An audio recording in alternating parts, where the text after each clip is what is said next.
नमस्कार, मैं हूं आर्यन सिंह। आप देख रहे हैं न्यूज डंका। न्यूज डंका में आपका स्वागत है। दोस्तों, आज हम बात करेंगे बिहार की। बिहार में इन दिनों सियासी पारा चढ़ा हुआ है। इन दिनों चढ़े पुत्र चाणक्य की भूमि पटना में जबरदस्त राजनीतिक भूचाल आया हुआ है।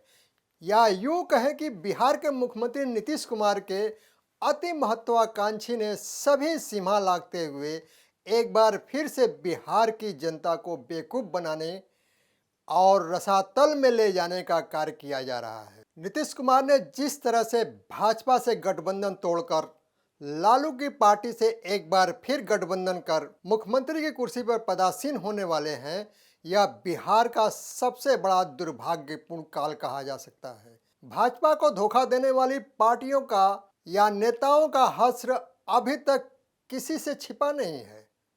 वह चाहे उत्तर प्रदेश की बसपा, कर्नाटक का जनता दल सेकुलर या फिर महाराष्ट्र की शिवसेना, जिसका हास्य पूरा देश ने देखा है।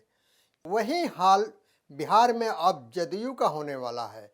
क्योंकि आप एक व्यक्ति को बेवकूफ बना सकते हैं, लेकिन लोगों के जनाधार को झुटलाना, उनके साथ विश्वासघात करने वालों का यही हश्र होता है। नीतीश कुमार की महत्वाकांक्षी और मुख्यमंत्री की कुर्सी की लालच महाभारत के अंधे धृतराष्ट्र की याद दिलाती नजर आ रही है।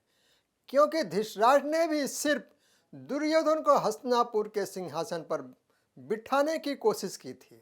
नतीजा शून्य और पछतावे के सिवा उसे कुछ भी नहीं मिला। यहाँ धृतराष्ट्र को अपने अंधे होने का अफसोस ताउम्र कोसता रहा, लेकिन यहाँ तो बिहार के मुखिया के तौर पर नीतीश कुमार जानते और देखते हुए भी अंधे बने हुए हैं। आपको बता दें कि देश की राजनीति में भाजपा का अब तक एक रिकॉर्ड रहा है कि उसने किसी को धोखा भले ही नहीं दिया हो, लेकिन सबसे अधिक धोखा अन्य पार्टियों से अवश्य मिली है। यूपी में भाजपा और बसपा सुप्रीमो मायावती से 5 वर्ष के कार्यकाल में मुख्यमंत्री को लेकर ढाई वर्षों का समझौता हुआ था। इसके लिए भाजपा सबसे पहले मायावती को उत्तर प्रदेश के मुख्यमंत्री के रूप में सत्ता संभालने का अवसर दिया। मायावती ने 2.5 वर्ष के कार्यकाल को पूर्ण करने के बाद कल्याण सिंह की सरकार को चलने नहीं दिया। इसी तरह कर्नाटक में जनता दल सेकुलर के साथ भाजपा ने समझौता किया था, लेकिन एच.डी. कुमारस्वामी ने मुख्यमंत्री का अपना कार्यकाल पूर्ण करने के बाद भारतीय जनता पार्टी के नेता बी.एस. येदियुरप्पा से बीच में ही अपना समर्थन खींचकर उनकी सरकार को गिरा दिया। यही स्थिति महाराष्ट्र में वर्ष 2019 में हुए विधानसभा चुनावों में थी। भाजपा और शिवसेना दोनों ने मिलकर चुनाव लड़ा था, लेकिन सत्ता के लालच में शिवसेना सुप्रीमो उद्धव ठाकरे ने महाविकास आघाड़ी के रूप में कांग्रेस एनसीपी से गठबंधन कर सरकार बना ली और भाजपा को यहाँ भी धोखा मिला।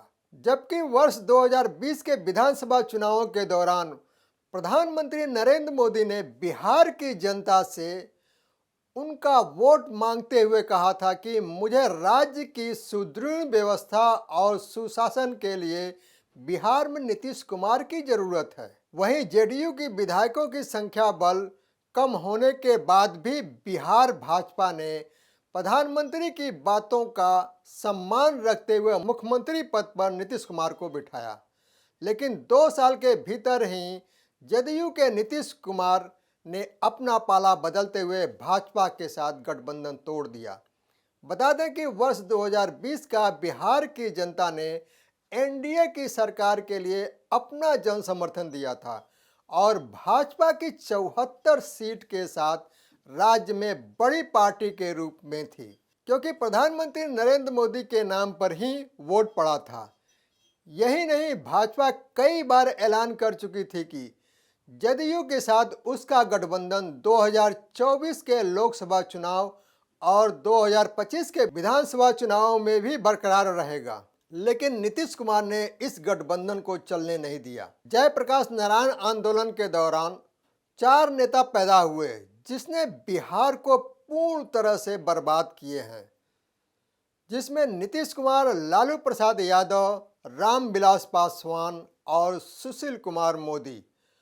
उंगली पर गिने चुने राष्ट्रवादियों को छोड़कर बाकी सभी ने कहीं जाति तो कहीं निजी स्वार्थ को लेकर सत्ता के नशे में धुत दिखाई दिए और राज्य का विकास की बजाय विनाश किया है। एनडीए को छोड़ने वाले दल अन्य गठबंधनों के साथ जाकर कुछ हासिल नहीं कर पाए।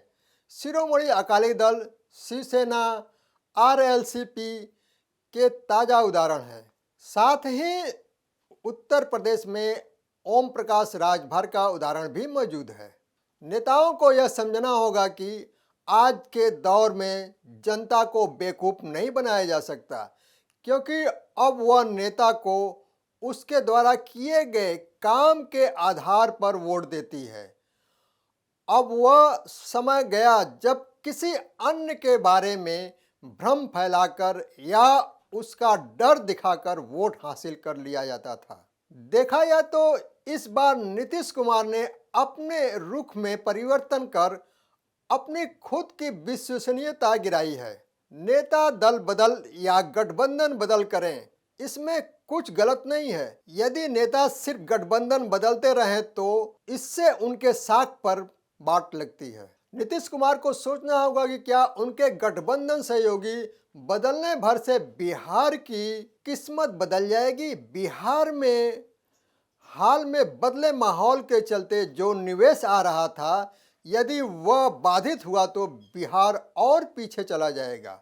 नीतीश कुमार को इस सवाल का जवाब भी देना ही चाहिए कि जिसको सुशासन का प्रतीक बनाकर उन्होंने अपनी छवि गढ़ी थी, आखिर वह उनकी कथित कुशासन के प्रतीकों के साथ क्यों खड़े हो गए हैं। नीतीश कुमार अब भले राष्ट्रीय जनता दल के नेताओं के गुणगान गाएं, लेकिन उन्हें पता होना चाहिए कि इस बार राजद के नेता भी उनसे सतर्क ही रहेंगे।